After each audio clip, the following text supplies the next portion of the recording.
tema da leitura de hoje é partilhando sua mensagem de vida. Quem crê no Filho de Deus tem o testemunho de Deus nele. 1 João 5,10, parte A. Sua vida ecoa a palavra do Senhor. As notícias da sua fé em Deus correm soltas. Assim, nem preciso acrescentar nada. A vida de vocês é uma pregação. 1 Tessalonicenses 1:8. Deus lhe deu uma mensagem de vida para compartilhar. Quando você se tornou cristão, tornou-se também mensageiro de Deus. Ele quer falar ao mundo usando você. Paulo disse: falamos a verdade diante de Deus como mensageiros de Deus. Você pode sentir que não tem nada para compartilhar, mas isso é apenas o diabo tentando mantê-lo em silêncio. Você possui um tesouro de experiências que Deus deseja usar a fim de trazer outras pessoas para a família da fé.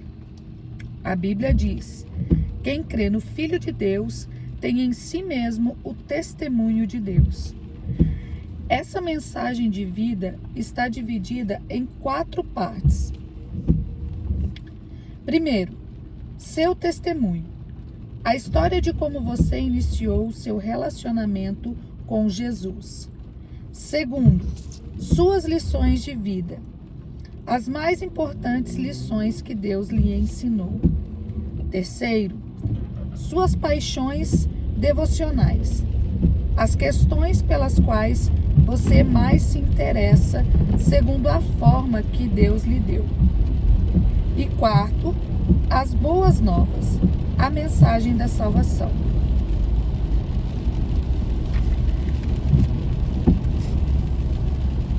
Sua mensagem de vida inclui seu testemunho. O testemunho é a história de como Cristo transformou sua vida. Pedro nos diz que fomos escolhidos por Deus. Fazer sua obra e falar por Ele é para contar a todos quanta diferença Ele fez na vida de vocês. Esta é a essência do testemunho. Simplesmente compartilhar as experiências pessoais no que diz respeito ao Senhor.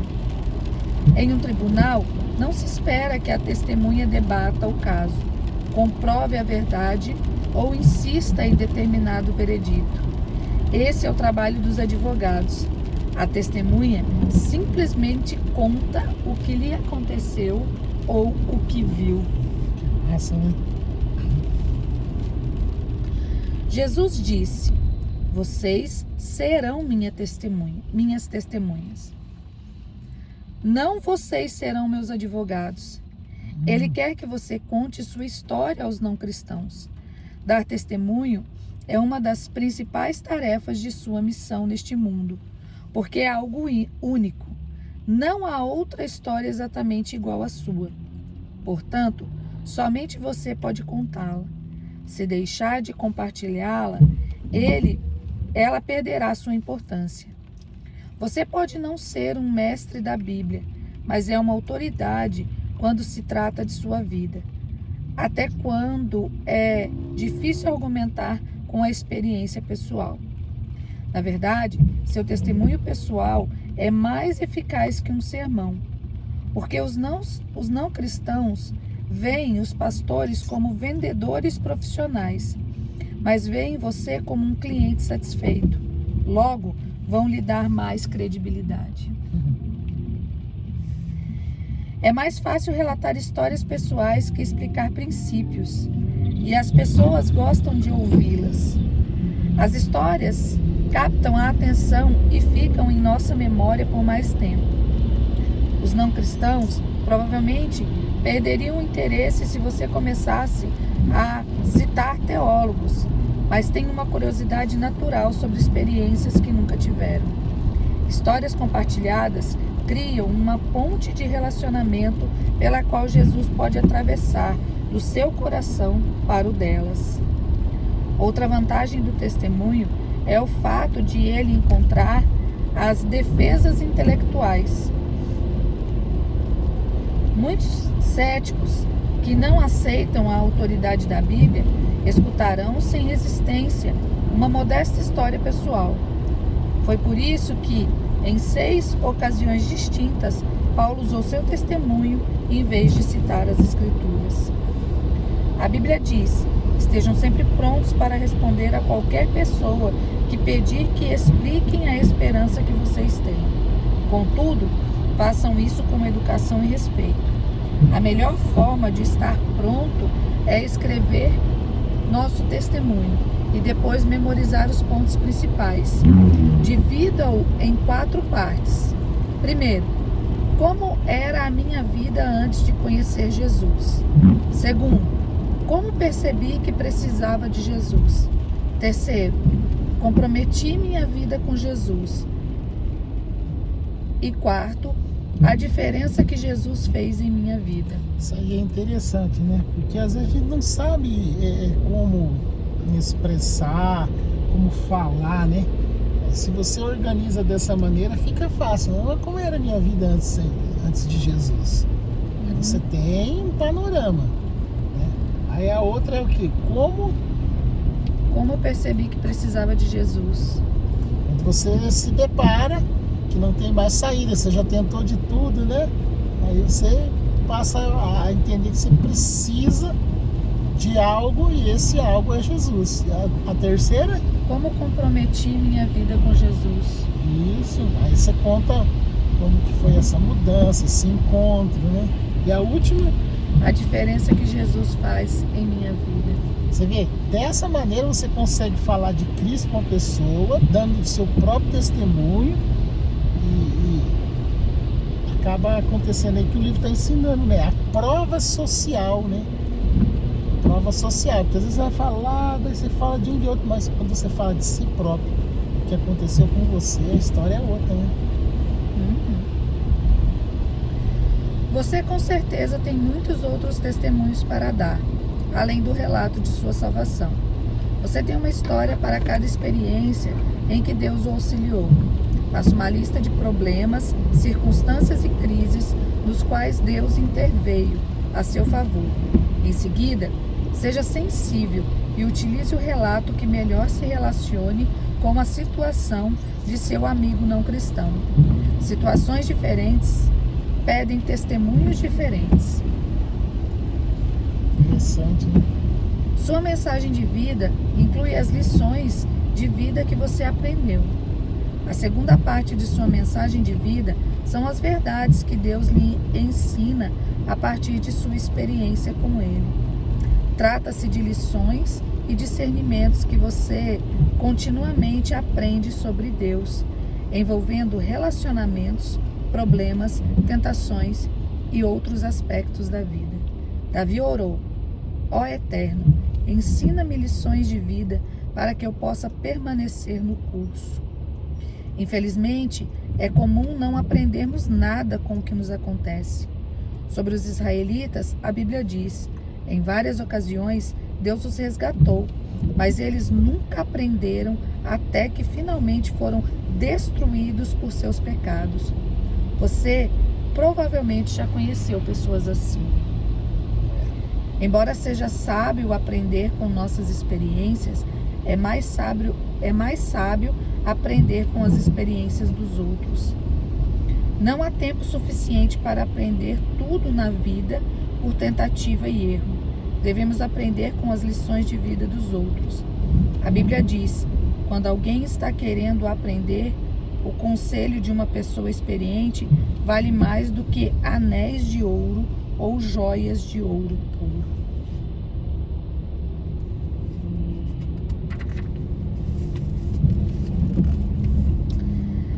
Escreva as principais lições de vida que você aprendeu, para que possa compartilhá-la com os outros. Devemos ser gratos a Salomão por tê-lo feito, pois ele nos deu os livros de Provérbios e Eclesiastes, que estão repletos de lições práticas para a vida. Imagine quantas frustrações poderiam ser evitadas se aprendêssemos a extrair lições de tudo o que acontece com as pessoas que nos cercam. Pessoas maduras desenvolvem o hábito de extrair lições das experiências do dia a dia. Insisto em que você faça uma lista das lições aprendidas. A menos que as tenha anotado, você provavelmente não terá o hábito de pensar nelas. Eis algumas perguntas para avivar sua memória e fazê-lo começar a escrever. Primeiro, o que Deus me ensinou com o fracasso? Segundo, o que Deus me ensinou com a falta de dinheiro? Terceiro, o que Deus me ensinou com a dor, a tristeza ou a depressão? Quarto, o que Deus me ensinou durante a expectativa? Quinto, o que Deus me ensinou com a doença? Sexto, o que Deus me ensinou com a decepção? Sétimo, o que aprendi com minha família, minha igreja, meus relacionamentos, o grupo a que pertenço ou os que me criticam? Sua mensagem de vida inclui compartilhar sua paixão pelas coisas de Deus. Nosso Deus é um Deus apaixonado. Ele ama apaixonadamente algumas coisas e apaixonadamente detesta outras. À medida que você se torna íntimo do Senhor, Ele o faz sentir uma paixão por algo que realmente importa para Ele, de modo que você possa ser seu porta-voz no mundo. Pode ser uma paixão por um tipo de problema, por um propósito, por um princípio ou por um grupo de pessoas. Seja o que for, você se sentirá compelido a falar a esse respeito e a fazer o que estiver ao seu alcance para mudar a situação. Você não consegue deixar de falar a respeito das coisas que mais lhe despertam interesse. Jesus disse, pois a boca fala do que está cheio o coração. Temos na Bíblia 2 exemplos disso. Davi, que declarou, o grande zelo que tenho pela sua casa me consome. E Jeremias, que disse, a tua mensagem queima como fogo em meu coração e em meus ossos. Não posso me manter em silêncio. Deus concede a algumas pessoas o ardor para defender uma causa. É quase sempre um problema que foi sentido na pele. Violência, vício, esterilidade, depressão, doença ou outra dificuldade. Às vezes, ele faz as pessoas sentirem um impulso para falar em nome de grupos que não podem falar por si mesmos, os quais ainda não nasceram, os perseguidos, os pobres, os encarcerados, os maltratados, os desfavorecidos e os que não tiveram direito à justiça. A Bíblia está cheia de orientações para defendermos os indefesos. Deus usa pessoas apaixonadas para promover o reino. Ele poderá fazê-lo apaixonar-se pelo trabalho de implantar igrejas, fortalecer famílias, financiar traduções da Bíblia ou treinar líderes cristãos. Você pode ter recebido de Deus a paixão por alcançar determinado grupo de pessoas com o Evangelho. Homens de negócios, adolescentes, estudantes, estrangeiros, jovens, mães ou aqueles que praticam determinado esporte ou lazer. Se você pedir a Deus, Ele fará seu coração arder por algum país ou por algum grupo étnico específico que precise desesperadamente de um vigoroso testemunho cristão. Deus nos concede diferentes paixões, a fim de que se concretize tudo o que Ele quer que seja feito no mundo. Você não deve esperar que alguém te entusiasme por sua paixão. Em vez disso, devemos ouvir e valorizar as mensagens de vida um dos outros, porque ninguém tem tudo para dizer. Jamais menospreze a paixão que Deus concede a outra pessoa. A Bíblia diz: é bom sempre ser zeloso pelo bem e não apenas quando estou presente. Sua mensagem de vida inclui as boas novas. O que são as boas novas? As boas novas revelam como Deus justificou a humanidade. Isto tem seu início e o seu fim mediante a fé. Deus estava em Cristo, reconciliando o mundo consigo mesmo, não levando mais em consideração o pecado das pessoas contra ele. Essa é a maravilhosa mensagem que ele nos deu para anunciar aos outros. As boas novas consistem nisso. Quando confiamos na graça de Deus para nos salvar pelo que foi realizado por Jesus, nossos pecados são perdoados, passamos a ter um propósito para viver e nos é prometido um futuro lá no céu. Existem centenas de ótimos livros que ensinam a pregar as boas novas, mas nem todo o treinamento do mundo vai motivá-lo a testemunhar de Cristo enquanto você não tiver assimilado as 8 convicções expressas no capítulo anterior. O mais importante é que você aprenda a amar os perdidos tal como Deus os ama. Deus nunca criou uma pessoa por quem não sentisse amor. Todos são importantes para ele. Quando Jesus estendeu os braços na cruz, ele estava dizendo: eis o tanto que os amo.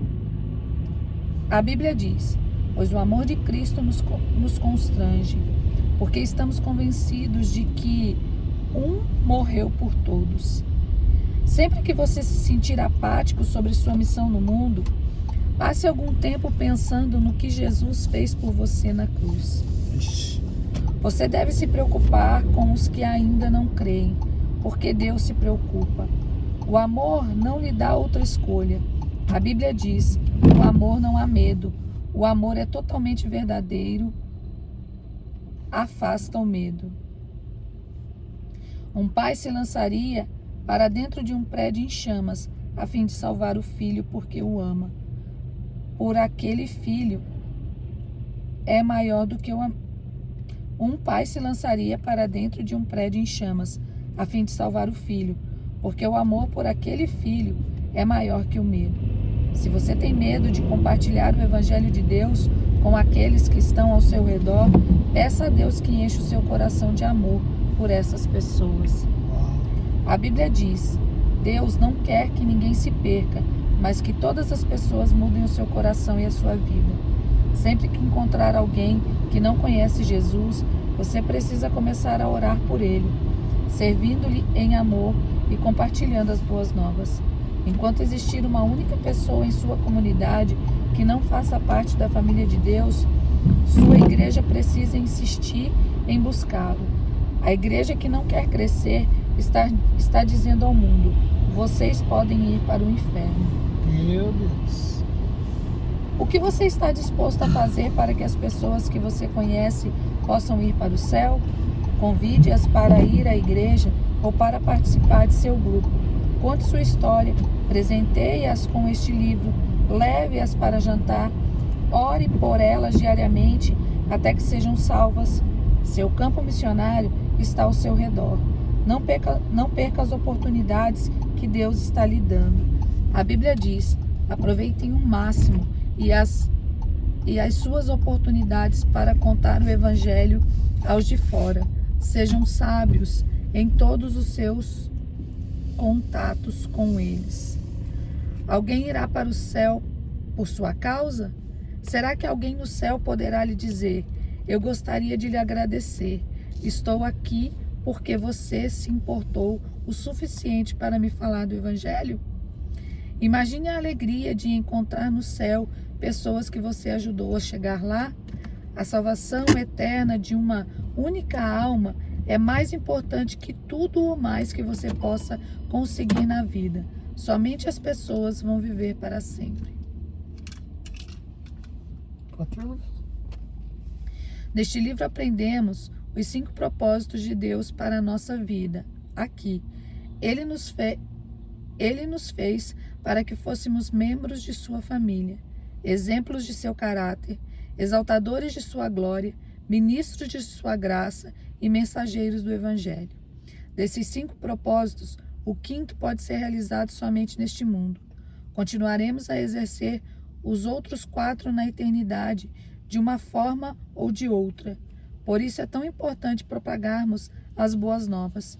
Teremos um tempo curto para compartilhar nossa mensagem de vida e cumprir a nossa missão.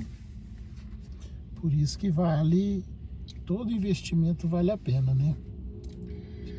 Tema para reflexão. Deus quer dizer algo ao mundo por meu intermédio. Versículo para memorizar. Estejam sempre prontos para responder a qualquer pessoa que pedir que expliquem a esperança que vocês têm. Contudo, façam isso com educação e respeito.